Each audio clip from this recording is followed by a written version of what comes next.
When we look back into the past, trying to connect all the dots that previously seemed disconnected, many things that we did not understand suddenly start to make sense. This exercise, however, can be a double-edged sword, especially when we are filled with remorse, because we think we made the wrong choices or there's some things that we could have done differently. Then comes regret. Although perhaps often we stumble over the same stone over and over again, so we end up regretting the same things. But the good news is that being aware of this allows us to take control of our lives. Now, today I wasn't able to ask my on my IG page for people's personal experiences, obviously, because that's not what we're here to do. But I asked people actually if they have something in their life that they still regret, and I had 18 people voting. It was being split, so 9 people voted yes, 9 people voted no. Today, this is what we're going to discuss. Very beautiful. Stay tuned.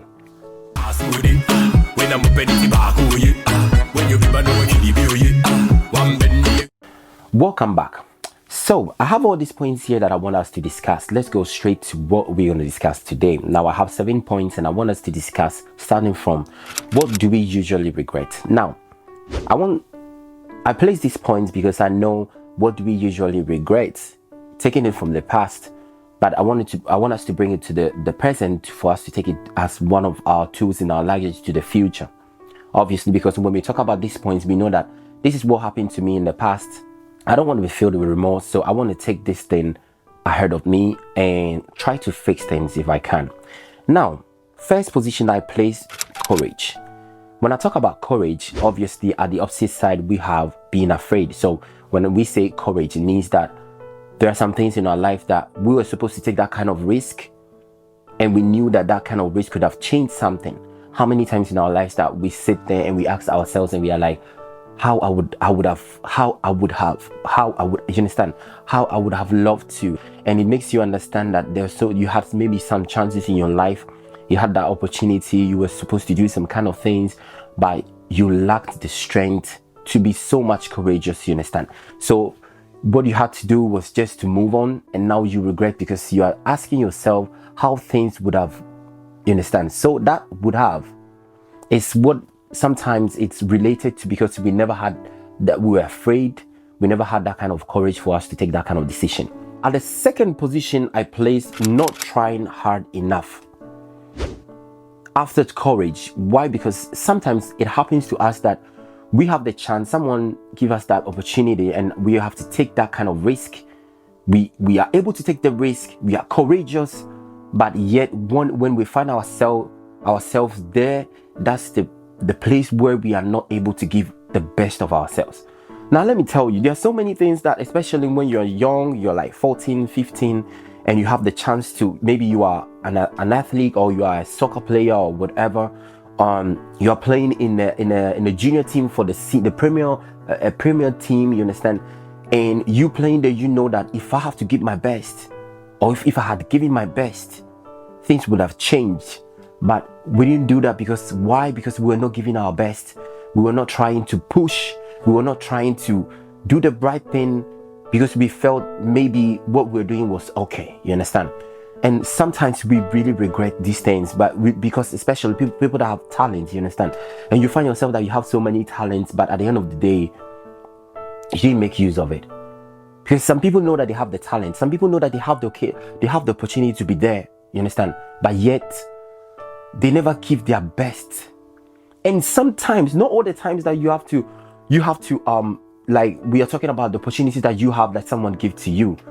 Not trying hard enough also is the kind of not giving yourself that chance, creating yourself that chance, you understand? When people are not giving it to you, you should be the person to push yourself there. You get me? So let's say you pushing yourself could have changed your situation, could have changed your story, could have changed the narrative from now. Like everything that you've done till now, you could have gained something else that now you don't have. And this thing is something that we think about it so many times, and we are like, if I had given myself, I had the courage, yes, but yet I was not giving all I could. You understand? So at the second position, I place not trying hard enough after courage, and we move to not being flexible to be the third one. Now, not being flexible, when I talk about not being flexible, I talk about not being open to new chances, new experience, new opportunities. You understand? This thing has so many things to do in our lives. You can think about so many things, especially when you know that you feel you're so much comfortable in your zone. The comfortness that you feel in that zone, that you don't feel like taking on new experiences. Maybe they gave you that opportunity for you to, someone gave it to you, or you were supposed to give it to yourself, but you were not flexible enough because you thought, okay, I don't want to go there. I want to stay here where I am. You understand? Maybe you had the chance to apply for university outside your country, but you have your parents there where you are. You feel that comfort. You're so much comfort that you didn't want to leave. There are so many things that we were not. If only flexibility was not there, then like we were so much flexible. Sorry, if we were so much flexible, things would have changed in our lives. Now, I was listening to one woman, I think Zayn, if you know her, this morning, and Zayn said, I visited my son's grave. He died last year, and I visited my son's grave this morning. What happened is that I remembered one thing that my son told me, and he said, once we are still here, we need to take take on new chances, new experiences. We need to live to experience, because life is all about experience. But if we do not do these things, we lack so many things. So what are you going to tell yourself one day when you are 40 years, 45, 50 years, and you know that you had that thing, but you were so much afraid because you placed a kind of limit, and you are like, I wasn't flexible enough. So at the fourth position, I place being too proud. Now, when you talk about pride or being too proud, so it's more the same. There's one thing in the English language that I realized that it's just one word that explains that deep pleasure of your achievements, and then the other side explains the arrogant side. You understand? There is something, because when you speak a Latin language, you understand, we have different words to explain these things. So I'm talking about when you feel so proud to do something. Sometimes your pride blocks you from making a good decision, taking a good step. You understand? To make a good decision, sometimes we need to understand that it all has to do with our heart, and not because the thing that we are hiding behind a shield. Because there are so many times that this thing blocked our shine. It blocked that kind of the opportunities that we are supposed to give to ourselves, the opportunity that I can give you so many examples. For instance, me that I've come from Ghana, there are so many people. I met this lady, so beautiful, when I went to Ghana the last time. So I was driving on the highway with my cousin, and when I got to the traffic light, there was this lady there. So I told my cousin, oh, look at her, she was black beauty, and she was selling on the way. So she was actually, if you see the lady, the kind of lady, someone being that kind of lady, she's gonna say, I'm not coming here to sell. That pride will lead me that I'm not ready to do that thing. But in that moment, she needed. So when I told my cousin, look at the lady, and my cousin said, she was my classmate, and she was one of the most intelligent. She was one of the intelligent students in the school. And I was like, really? So what happened? So I'm not here to tell the story, but it's just sometimes, you understand, sometimes like how we feel so proud to give ourselves that kind of opportunity, because we think that we are above that thing. And how many times that you thought about that thing and you're like, I lack that thing because of my, and I went so low. There's so many things that you can even go higher, and there still you find people rejecting some kind of opportunities, rejecting some kind of positions, rejecting, you understand why? Because they feel so proud of themselves, and people below are like, I would have taken that, you understand? So I think this is one of the main things, and as I said, we are discussing this thing today. It is something that might have happened in the past, but we are taking it to the future. So it is a tool. Once we know, as I said before in the introduction, Once we know, that's where we take control of our lives. You understand? So let's go to the fifth point. So the fifth point, when I started talking about being too proud, I place not apologizing. We never have the chance all the time to apologize if we don't do it in time. Sometimes it will get to a point where you will really, really regret not saying sorry, just saying I'm sorry. People lost their relationships. People lost not only relationships, but people lost their jobs. People lost their, you understand? Because you know why? So many people think that when I say I'm sorry, when I apologize, it means that I belittle myself in the eyes of the others. But this is the wrong, something wrong to consider. You understand? We need to, when you have the chance to say sorry and move on, just say sorry. I made a mistake. You don't need to put in excuses. You understand? When excuses comes, it means that you're not ready to say you're sorry. And sometimes you will lose one of the most important things that you ever have just because of one word. I'm sorry. I'm sorry can really change so many things. So I placed this thing here. We are going on with the C's. We didn't stop in time. Now here, there is one thing I wanted to say. We didn't stop in time has so many things to do, with the first one that I said proud, and the fifth I had not apologizing. When you don't stop in time, sometimes you don't stop in time. I didn't know where to place it before or this, because sometimes when you don't stop in time and you push yourself, you have to apologize because you hurt someone. When we don't stop in time because we had this the internal alarm that went off, that we were not able to be no one was there to alert us, and we didn't alert ourselves. So now we messed up. So you understand? No, not stopping yourself. Let me give you an example of something. It's just something.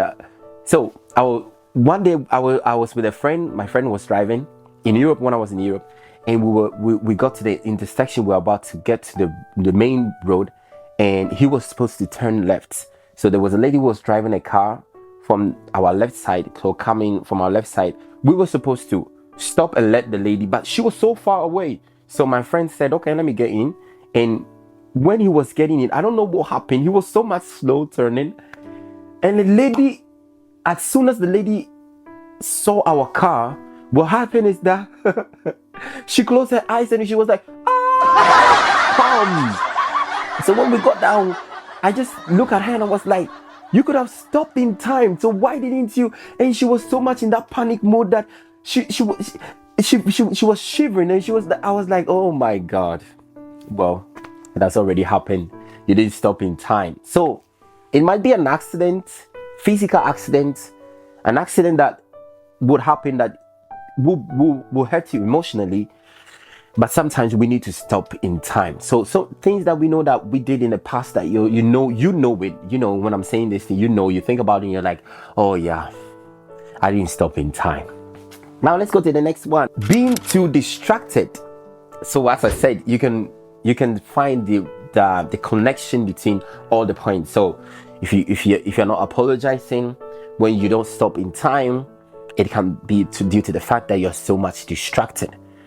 But distraction also, there is one thing I wanted to say about distraction, especially I don't even think about not being African or not, but in general, we know that distraction comes from our surrounding. It might be something you alone, it might be something physical, or it might be something virtual, something that you cannot see but still influence you. I learned something at the Sunday school that I always keep it with me. The topic was living an uncontaminated life in a contaminated environment. This thing, I will always keep it with me because I know that I will always move in a zone where you find so many things that will pollute you, influence you, contaminate you, how you want to explain it. But I've heard so many people talking about this thing about the boats on the water, that you should not permit the water outside to get in because you're going to sink. So it's more or less this story that people normally say is more or less the same thing as living in an uncontaminated life in a contaminated environment. Now, there's so many things that can distract us, you understand? Distractions can come, the biggest of all is when you're distracted by your own family or your own parents. Because your parents want you to lead that kind of life. They so much influence your decisions. Your parents want you to be that kind of person. They so much and you distract you. And at the end of the day, you find yourself doing something else that maybe you don't want to do. And you regret so much. You're like, oh, I spent so much time on this thing. Time is money. So what I spent, but yet how I said before, we are taking this, not only talking about the past, things that we lacked or things that we regret, but we're taking it to the present, and also we're taking it as a tool to the future. So these are the points that I want us to discuss. And just to conclude, we need to know that regrets mostly leads to anger and resentment. One of the most biggest thing about regrets is these two things: the anger and the resentment. But how do you deal with your regrets? When you feel that kind of remorse, how do you deal with it? Do you feel the anger? Now, when we talk about the story about two people, I'm not here to preach, but when we talk about these two people, that the two disciples that were with Jesus. So I'm a Christian, so it's normal, and I think this story is famous, so it's easy for me to make the point. When we talk about the two disciples that betrayed Jesus Christ, those two people received the message from Jesus Christ where Jesus alerted them that this is what you're going to do. So when Jesus was he was explaining, and he looked into one of his disciples' eyes, that was Judas Iscariot, and said, someone is going to betray me. The guy knew this is what I was going to do because I'm already on it. What happened? The other side, he told Peter that you will disown me. And what happened? So it's not the story there, but what I'm more interested in is at the end of it. So we have one person that disowned his best friend, and the other one that sold his best friend. So more or less, we are talking about people that betrayed a friend. When they realized their mistakes and they regretted, because sometimes regret is not something bad. You understand? We need to regret what we did that we didn't like. But what comes after that is the most important thing, as it shouldn't be a negative thing on our lives. You understand? So anger, I think, okay, you need to be angry. Okay, yes, I did that thing. I made a mistake. But now, what do I have to do? And this leads to my last thing that I want us to discuss to close this: how to stop regretting your choice. First of all, we know Judas Iscariot, he killed himself, and the other bro, he gave himself the chance to live, and he's a legend in the Bible. We need to accept all the things that we did in the past, but the most important, we need to forgive ourselves. There is nothing that we can do about what we've already done in the past, but we need to understand that we are humans, and humans make mistakes. It is something that is part of us. Now, ask most successful people that you have, you can see in your life. You can go to their congress or whatever you wanted, and trust me, all of them, they make mistakes. They have regrets. They've regretted something, but they made a tool out of it. So the most important thing is that we need to make a tool out of it. But how can we make regrets a big tool in our lives? Not making it an anger tool, but making it a positive thing for us to improve our lives. Taking control of our lives, as I said from the beginning. We need to forgive ourselves, as I said, but we need to accept the mistake and accept whatever we did as what we did was part of the past.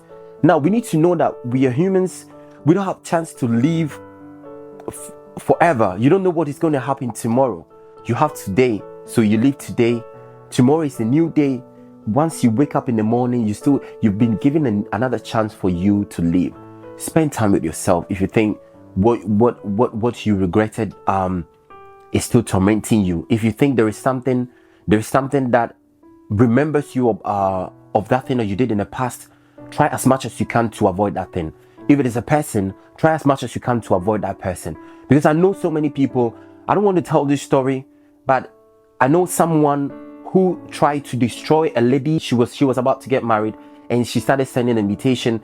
And what happened is that when people started sending an invitation, one person who had something to do with the lady, who had a nude, started coming out with the nude. Because you understand, I call these people as demons. And if you're part of this, please stop. It's not all the time that you need to hold some people's story because you think I have that person's story with me and I'm waiting. You're waiting for what? Whatever you do, karma will get you, and it will get back to you times 700 times.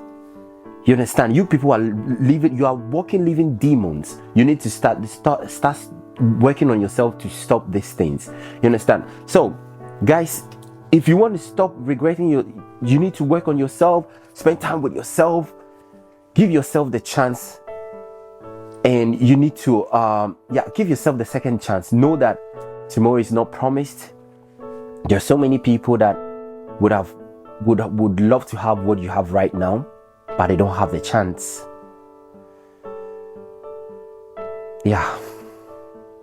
To accept your mistake. Know that at that point that you make that mistake, you thought of it so much. I know people are like, I didn't think about that. Yes, you thoroughly thought about that thing, but it was the only decision, and that was the reason why you made that decision. So why don't you give yourself the second chance? Why don't you think about tomorrow? Why don't you think about new plans and start living a new life? I'm glad you watched this video till the end. Thank you very much. Subscribe to the channel if you love the content, and share it with your friends and everything that you want to do. Thank you very much for watching it, and have a blessed day.